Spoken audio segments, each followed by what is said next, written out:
Cal, a lot of interest last week around the Lachie Neale situation. New bidders, new interested suitors coming out of the woodwork by the day.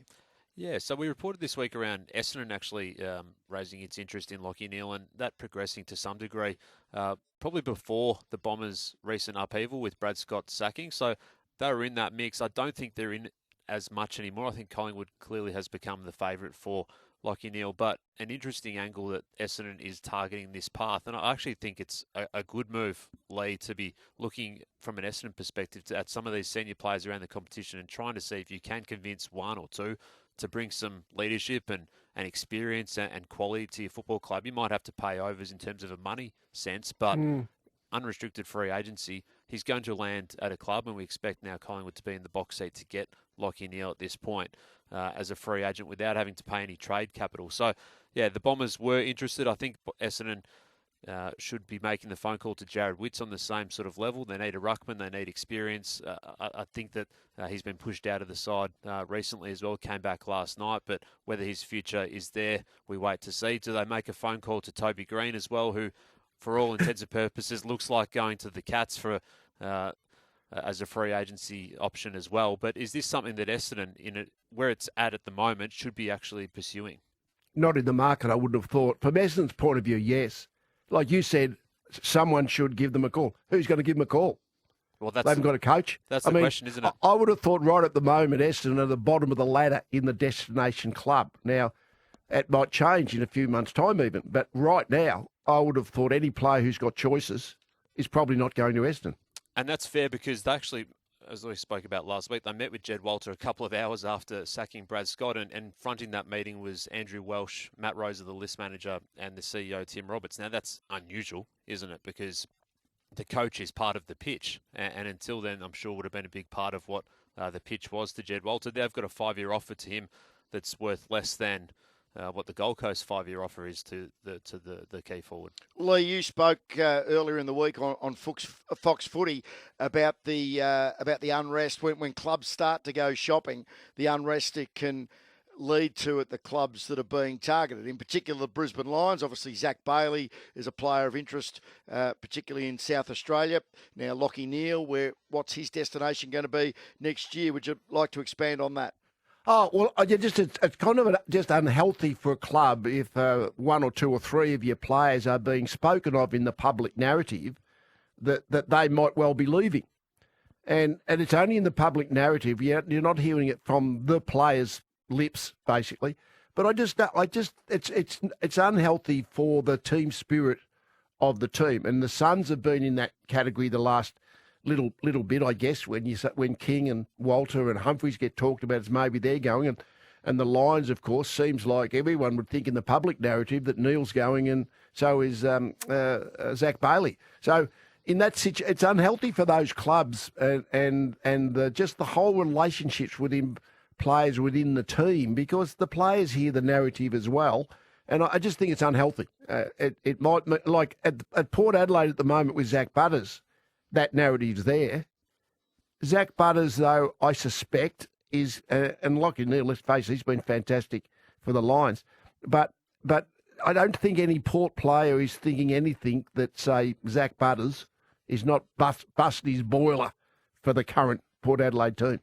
Do you think that discussion seeps in from player to player, Lee? I speak about this because at Gold Coast, I know there's a lot of discussion within the playing group around what the contract offer is, who's met with who. I think this is probably more prevalent with that younger group than maybe the older guys. It is interesting. I mean, I'm not even convinced there'd be that much conversation amongst the playing group, but individuals will have their view and their close people, wise partners, what have you. I mean, it is just one of those situations that you can do without. That's what I'm saying. It's not necessarily going to be a deal breaker or a killer, but it is a situation you could do without. And as I say, the Suns have been the ones probably at the forefront of all that.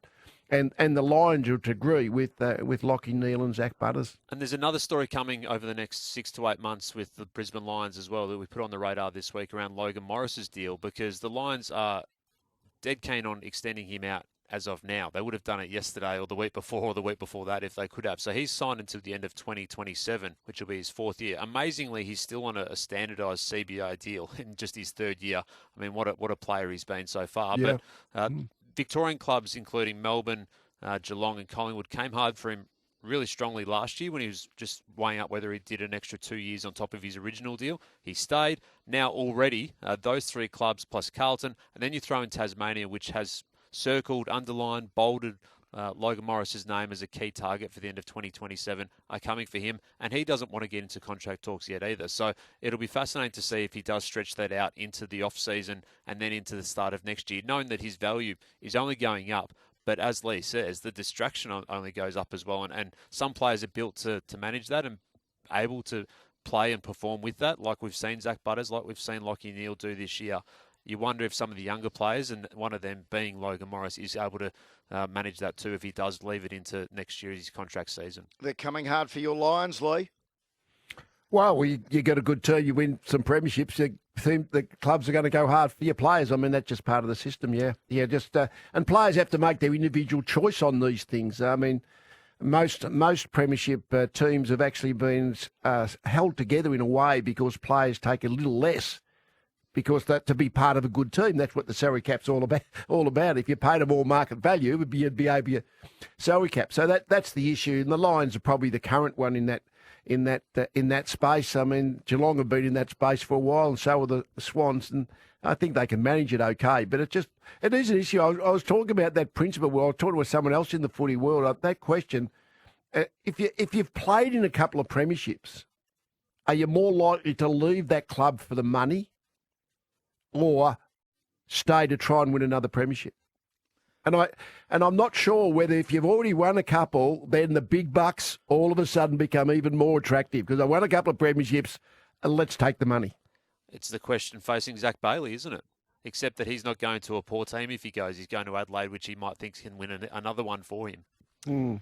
Yeah, but it's interesting times. I mean, it's a free market as it should be.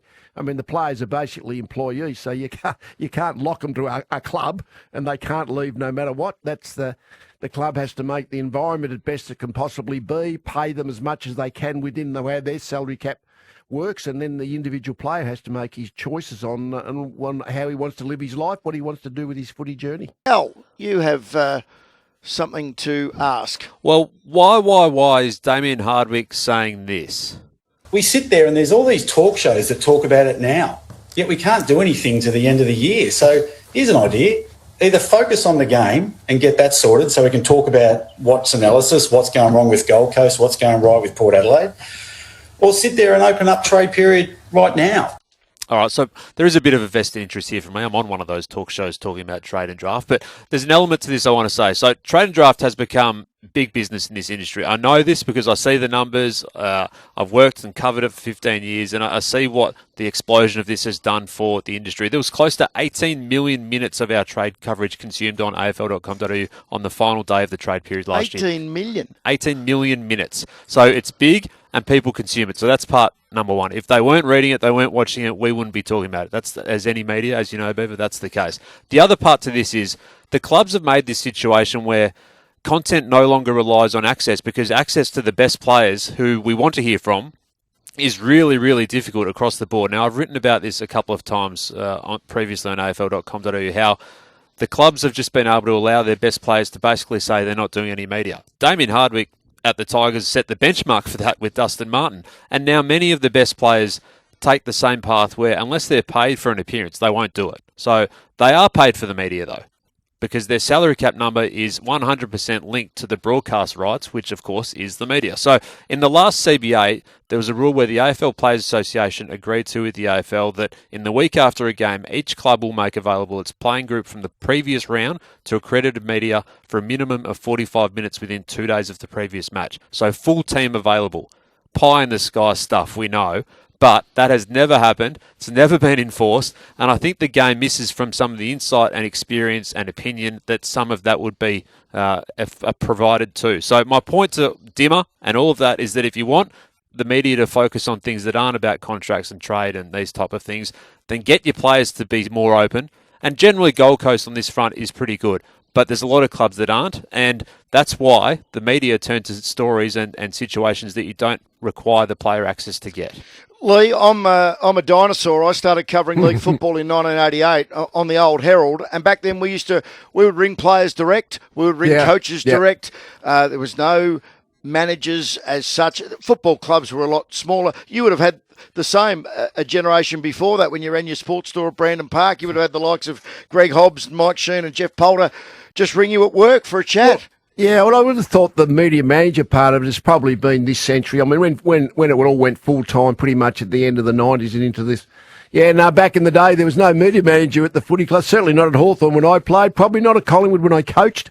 So it's all fairly recent phenomena, that one. And that's the roadblock, isn't it, Cal, that you go to the media manager and they don't necessarily help you get the access that you want. Well, I just also think that the players say no and there's not a lot of pushback sometimes. That's right. And that's where the higher-ups at clubs and the AFL should step in as well.